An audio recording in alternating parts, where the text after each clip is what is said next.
Hola, buenos días. Recién llamé que se me acordó. Good morning. I'm calling from Hotel Casa Sur Palermo, Costa Rica 6032. What is happening, sir? We have a guest drunk on drugs and alcohol. When he's conscious, he's breaking everything in the room. You said alcohol and drugs. That's correct. Casa Azul Palermo.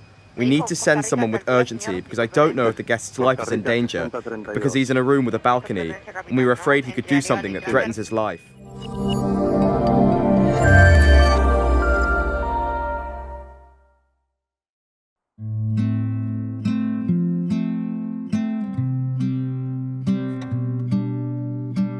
Liam Payne is dead. I cannot believe those 4 words. They are brutally gut-wrenching and so surreal. And of course, as usual, we have the ever-exploitative TMZ exhibiting their usual brand of amoral idiocy. It's reported that the 31-year-old former One Direction member died on Wednesday, October 16th in Buenos Aires, Argentina, from injuries he sustained after falling from the balcony of a 3rd-story hotel room into an internal courtyard. That is brutal. This story is eerie for me, especially after, unfortunately, getting a glimpse of those photos of him before they were deleted. I wasn't prepared to see anything that graphic, to say the least. I spent a lot of time researching One Direction on another channel I ran for many years, and in time, I became familiar with each of the members and their history in the music industry and their relationships with each other. For some reason,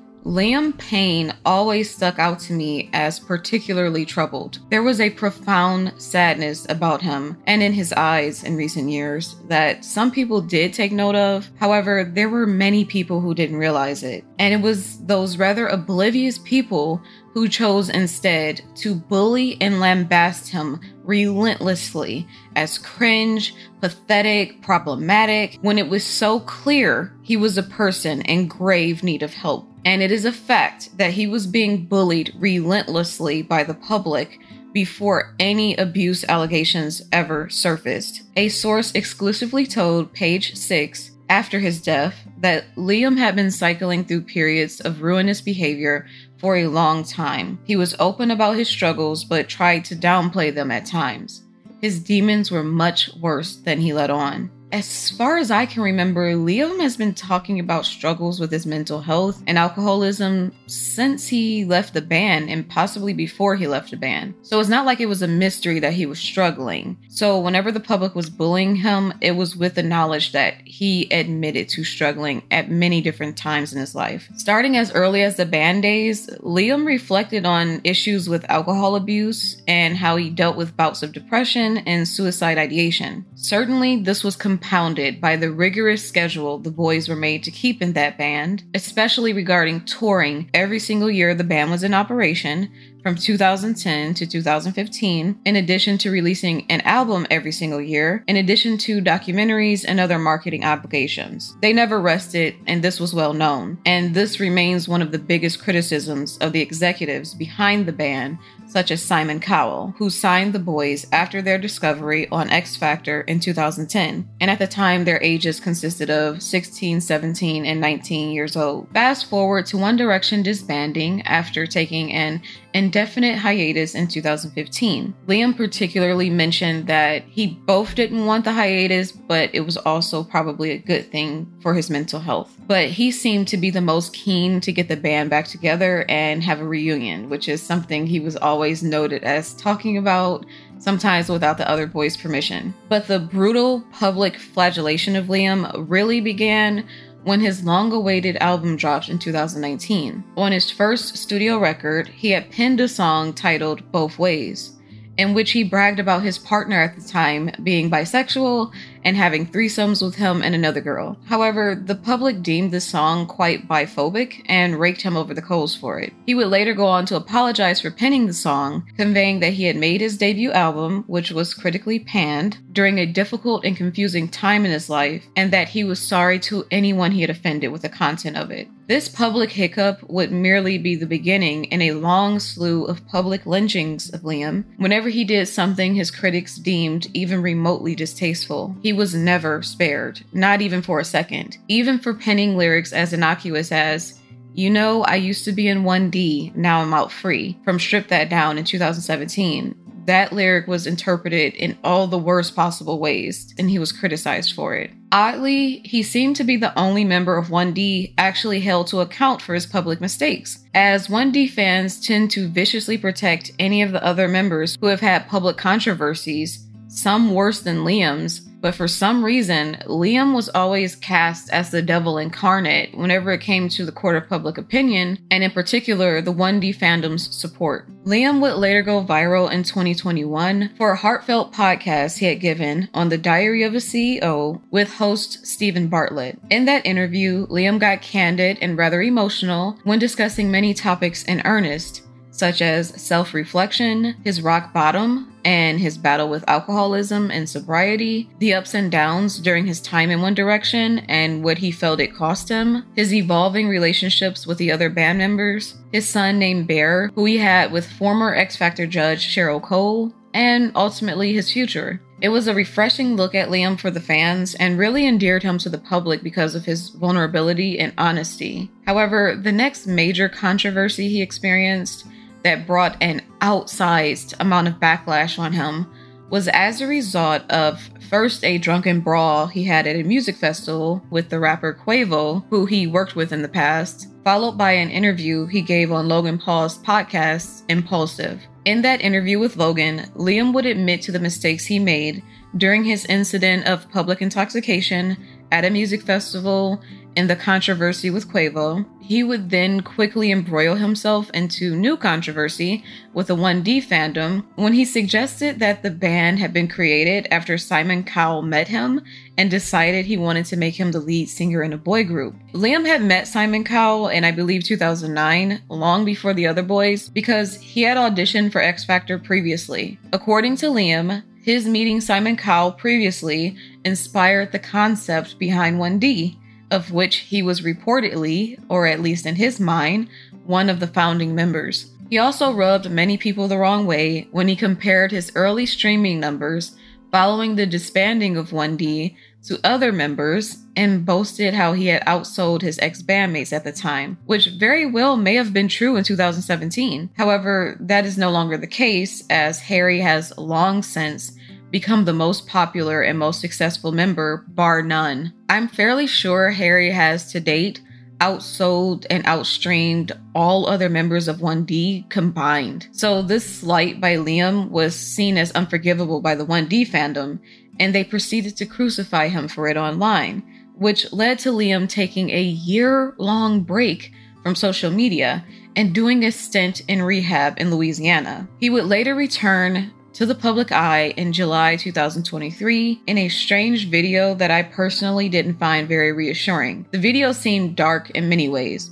quite literally involving the lights, but also Liam's defeated and self-flagellating demeanor, as well as his apologizing for comments I personally found to be perfectly innocuous, such as his understanding of how the band was put together and his boasting about his streaming numbers early on. I also found his dislike of Zayn a highly controversial, manipulative, gaslighting figure with his own slew of much darker scandals that I've reported on in detail in the past to be quite valid. But Liam's comeback video disturbed me because Liam didn't seem to be all there. Something about the video and his nervous, fidgety behavior doesn't sit right with me. In any case, he spent the video admitting where he had been wrong and expressing apologies for his big-headedness and for taking shots at the other 1D guys. He then talks about how difficult it was to read such awful things about him online and how those things got to him deep down.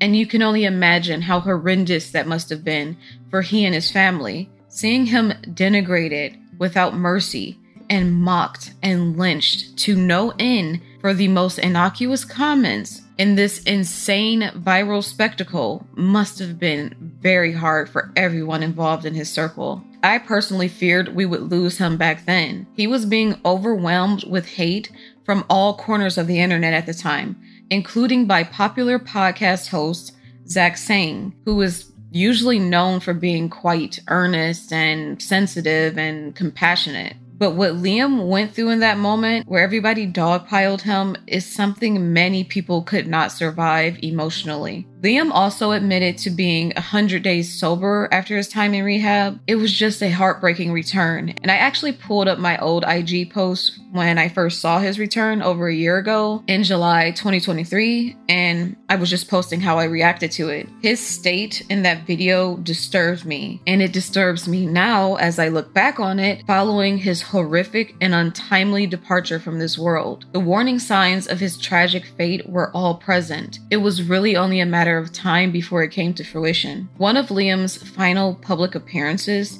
took place at the concert of his former bandmate Niall in Argentina, following which he was lambasted by the public for, quote, doing all he could for attention, including his ex-girlfriend, who seems to be on a personal crusade to vilify Liam in any way she can, and is proving to be quite vindictive and opportunistic in that regard. Talking shit about your bandmates and then showing up to their concerts, but it's always for your own benefit. It's not even because you actually just want to go support.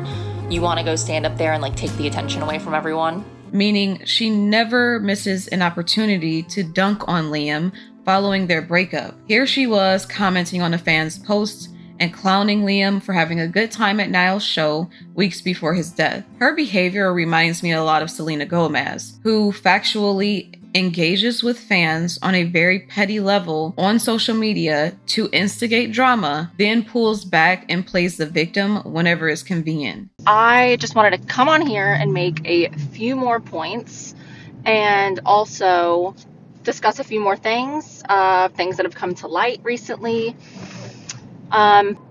We need to stick together and support each other. But anyways, thank you so much again. Let me get into...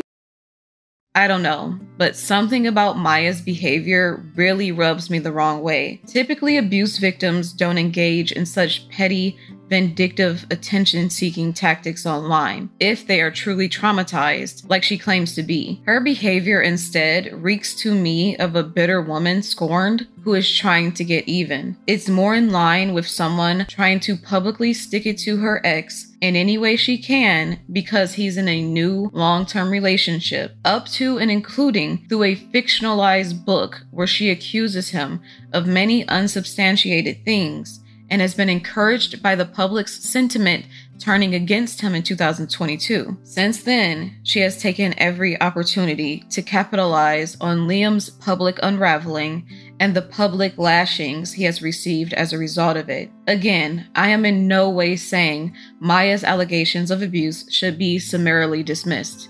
I would never suggest that. What I am saying is that she has not presented herself in the most credible light, both by not providing a single shred of evidence against a spiraling man who is now dead, and also because she has engaged in petty, vindictive behavior that would undermine the credibility of her claims if they were ever proven true on any level. She needs to keep his name out of her mouth. She's obsessed, blah, blah, blah. They broke up years ago.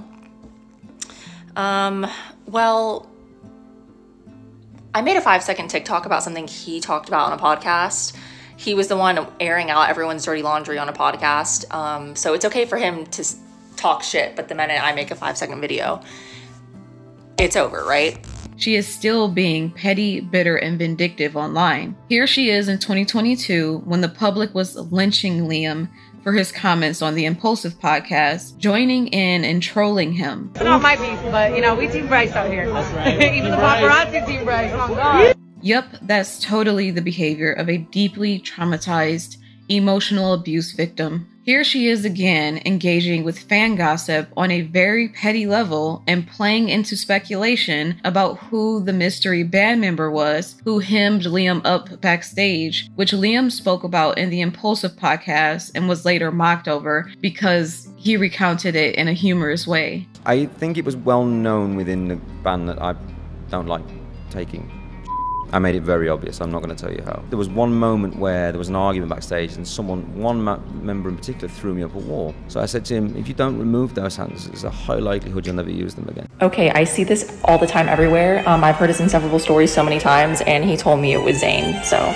Clearly, this is a woman reveling in the fan attention she has been receiving from kicking a man who has been going through a series of public breakdowns.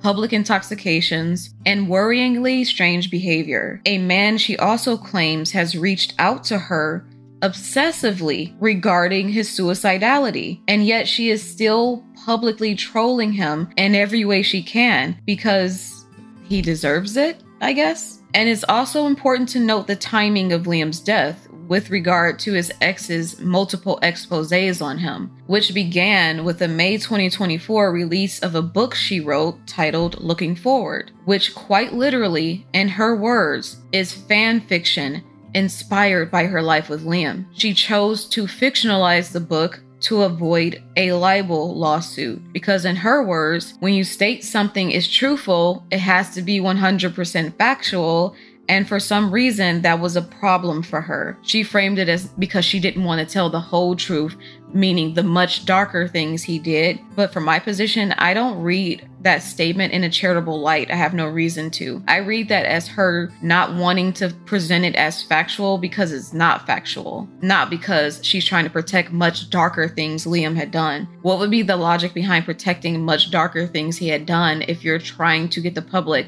to believe you about what a monster he was? And here's another red flag. In this podcast, she goes on to admit the entire idea for this book arose when she and Liam went to the movies to see After, which was a Wattpad fan fiction that blew up, I believe, in 2013 at the height of the band, and it is based on a totally fictionalized story about a girl who enters a toxic and abusive relationship with a guy in college whose character is based on the one and only Harry Styles. It became so popular that it was turned into, I believe, a trilogy of movies. And these are the very movies that admittedly inspired Maya to write her fictionalized memoir that is also based on reality, according to her, and which she also credits Liam with telling her to write because he wanted an After book based on himself.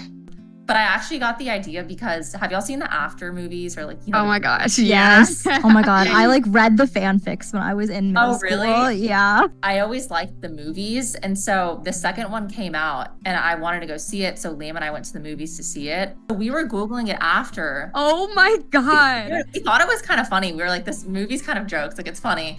And so it was like, oh, inspired by One Direction fanfic. And he was like, and my degree was in creative writing. He was like, oh my gosh, since you love to write, and everyone says you're the real YN on Twitter because you used to be a fan, like you live like real life fan fiction, you should write a book about us. And I was like, oh my god, that's such a good idea. I never thought of that.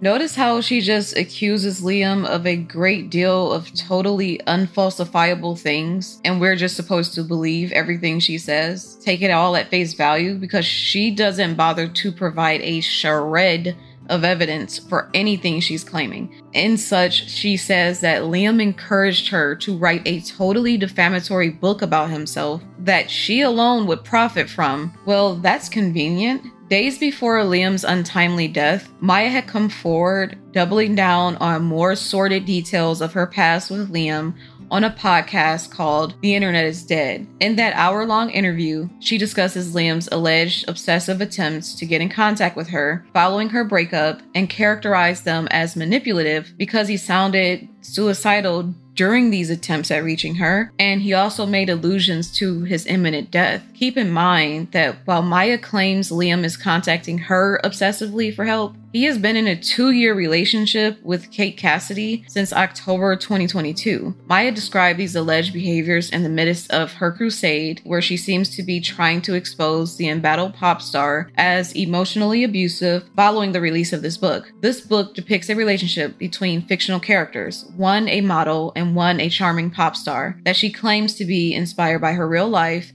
including an abortion she had in real life as a result of an ultimatum she was given. Basically, either raise the child as a single mother or abort it and remain with the person she loved. It's important to note here that she chose to have the abortion to stay in the relationship with the man, following which she apparently had complications with bleeding, for which she sought medical treatment at a hospital. But for some reason on the internet, it is being framed that Liam forced her to have a home abortion, which implies a literal crime took place, which according to the book, it did not. Words matter. but apparently they no longer matter on social media once the public has decided a person is guilty. There are many tweets as deplorable as these floating around, basically restating Maya's allegations as facts and even adding to them in so much as calling him a pedophile and being heartless about Liam's death because of Maya's claims. While Maya's experience does sound tragic and does warrant sympathy if there is any truth to her claims, I believe it's important to realize that to date, Maya's allegations remain just that,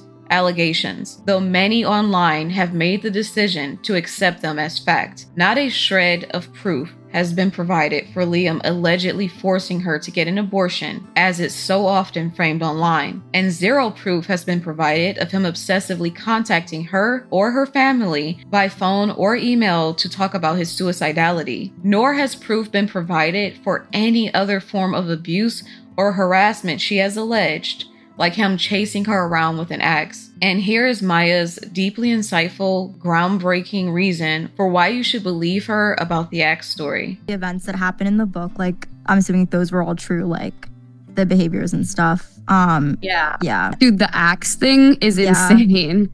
Yeah, people were like, these things are so crazy, but I'm like, do you think my mind is that? Yeah. Let me just make up my fiance chasing me with an axe. Like, why would I make that up? And also, why would I write about that and like make him look like that if it wasn't true? If someone wrote that about me and it wasn't true, I'd be like, okay, I'm gonna sue you. I would not share my experiences with these topics for PR.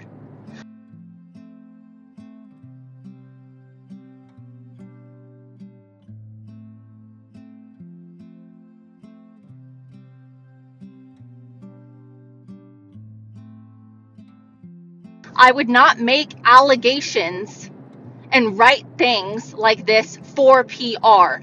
This is me using my voice, my platform, to write a story and share my experiences on these topics, not only to help other women. Oh, well, where's the proof? I need to see proof before, I can believe you. Do you think I would be alleging such things, writing such things, coming from such a heavy legal background?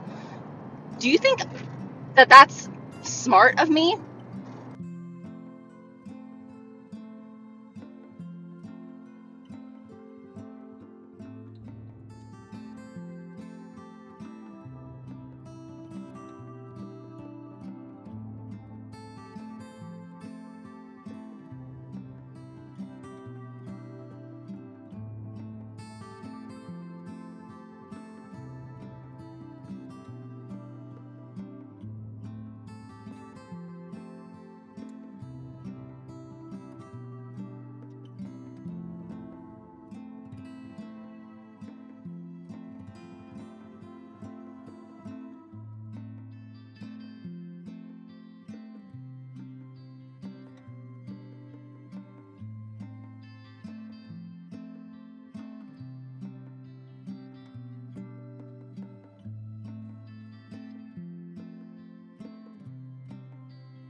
If I used Liam's likeliness to write this story and share experiences,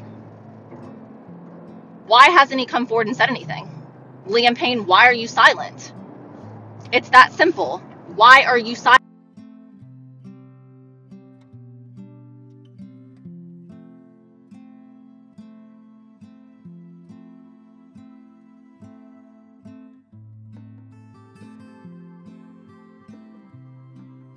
For some certain circumstances, I'm quite lucky to be here still, which is something I've never really shared with anyone. Explain. I can't go too deep into it because I don't really know how I feel about it myself. I still haven't really made my peace with it, if I'm honest. Make your peace with it. Come on, let me know. Tell me. There's times where that level of loneliness and people getting into you every day.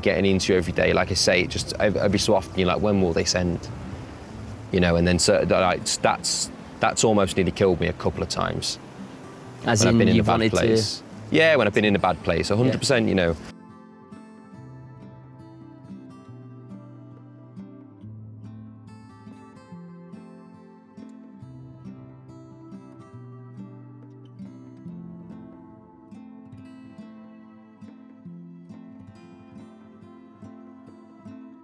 Again, more unfalsifiable claims, which is so convenient for her. How does Liam prove he didn't chase her around with an axe exactly? Were there any witnesses? Was a police report filed? Did anything come of it? Yet we're supposed to believe it. Especially now that he's deceased, I just feel really bad because he cannot defend himself. There have been no police reports filed that have been publicized, although that could always change, of course. And there have been no screenshots shared validating her claims on any level, including that he was trying to cheat on her with her best friends by telling them to come over to his house, and that he had been on Snapchat messaging fans and asking for nudes. Surely there is some screenshot of any of this that could be provided, right? And there were claims that legal action had been taken behind the scenes. They weren't married. What legal proceedings are taking place exactly? Is someone suing someone else? Maya's team claimed that they sent a cease and desist letter to Liam. Does that necessarily mean there were legal proceedings? No. Anyone can send a cease and desist letter for any reason. It doesn't even have to be a valid reason, especially if the behavior behind the cease and desist letter has not even been proven. Maya, to her credit, is working with lawyers, and most lawyers will not take your case unless you provide them some proof. However, it's also important to note that Maya's father is a multi-millionaire lawyer himself, so it's not difficult to stretch the imagination and imagine she has connects through her dad to get lawyers to take on a bogus claim. So it's just best to keep all perspectives in mind here. Again, a cease and desist letter does not prove he was contacting her excessively. You know what would? Phone logs of these excessive calls, or IP addresses tied to the so-called many accounts he created to harass her, and locations related to Liam and his families that align with the disturbed messaging, or a restraining order regarding the obsessive calls that have been proven in court. Sort of like what Gigi and Yolanda Hadid got against Zayn. I believe it was for harassment. And he even pled no contest to this harassment. That was proven through the court systems, yet fans choose to believe Zayn in that instance. But in this instance, Maya has provided no proof of anything that has gone through law enforcement or the court systems. All of that would offer proof to her countless allegations. Even if she only provided proof of one of her allegations, it would help substantiate the others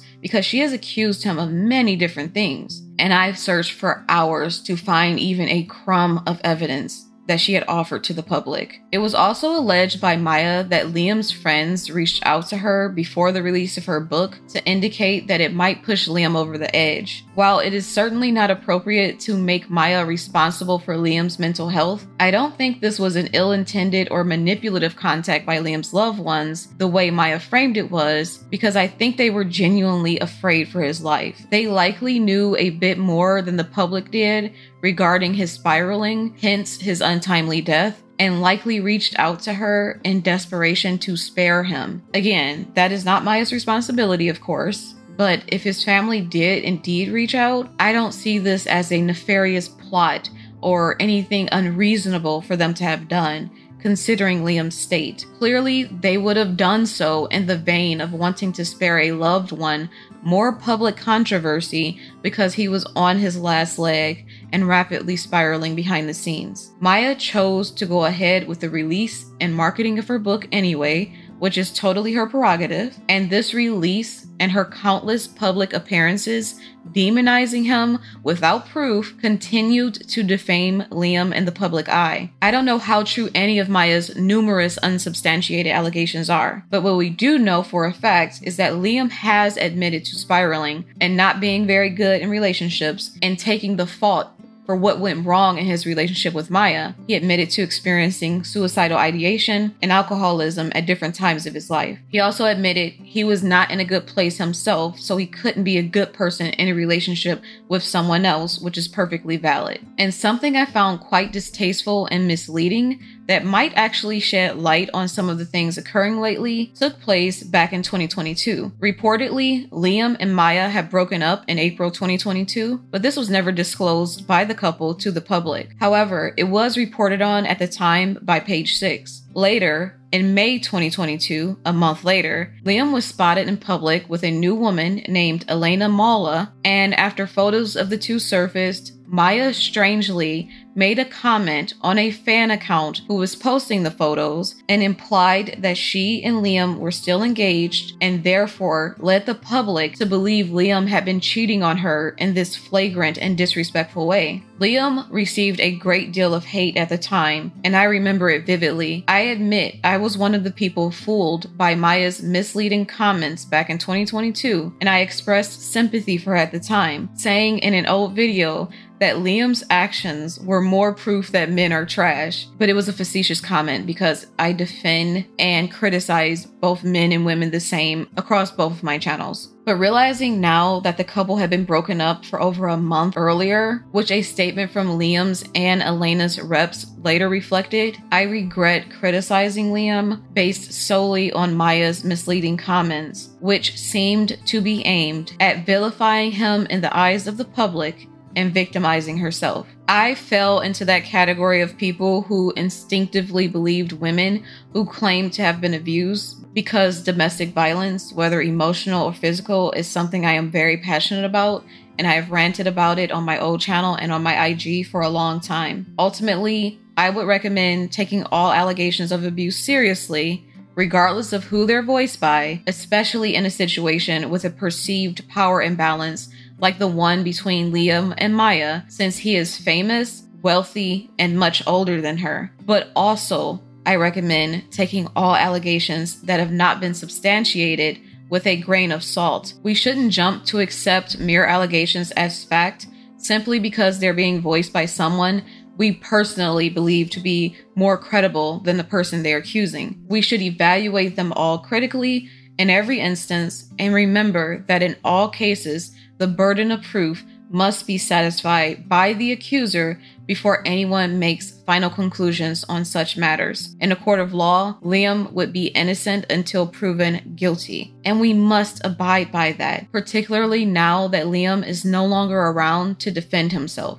It doesn't take much imagination to realize Liam might have been spiraling moments before his death based on reports of the state of his hotel room and his intoxicated behavior, as well as the 911 call placed by the management of the hotel asking for urgent help because he was spiraling in a hotel room that had a balcony. Whatever the cause of Liam's death may turn out to be, nearly every aspect of this man's life after the ban has been an absolute tragedy. I've felt heartbroken for him for such a long time, and I have expressed that for years. It's very sad to see someone so bright and bubbly and passionate about his craft and someone so beloved come to such a dark end. My heart is shattered for his family, for his girlfriend, for his loved ones, and for his loyal fans. I think his family members suffered almost as much as he did under the weight of the scrutiny the public put on his life and the relentless bullying he experienced long before abuse allegations surfaced this year. Whatever the case may be, I can only hope that he rests in peace and that his family finds healing from this horrific loss.